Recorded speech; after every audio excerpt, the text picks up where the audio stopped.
திமுக, காங்கிரஸ் உள்ளிட்ட மாற்றுக் கட்சிகளை சேர்ந்த 2000க்கும் மேற்பட்டோர் சேலம் மாவட்டம் ஓமலூரில் உள்ள தனியார் திருமண மண்டபத்தில் கழக பொதுச் செயலாளர் எடப்பாடி கே பழனிசாமி முன்னிலையில் இணைந்தனர். தற்போது பொதுச் செயலாளர் உரையாற்றி வருகிறார்.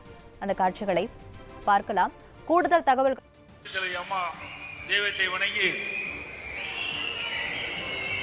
ஓமலூர் சட்டமன்ற தொகுதிக்குட்பட்ட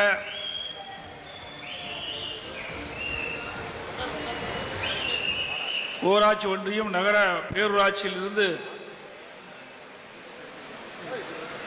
பல்வேறு கட்சியிலிருந்து விலகி இன்றைய தினம் அனைத்து இந்திய அண்ணா திராவிட முன்னேற்ற கழகத்திலே தங்களை இணைத்துக் கொண்ட அத்தனை நல்ல உள்ளங்களுக்கும் முதற்கண் நன்றி கலந்த வணக்கத்தை உரித்தாக்கி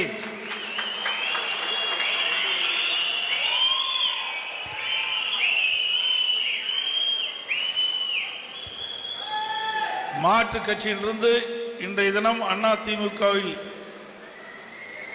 சேர்கின்ற நிகழ்ச்சிக்கு தலைமை தாங்கி தலைமுறையாற்றிய மாவட்ட அம்மா பேரவை செயலாளர் ஓமலூர் சட்டமன்ற தொகுதி உறுப்பினர் அறிவிச்சார் மணி அவர்களே,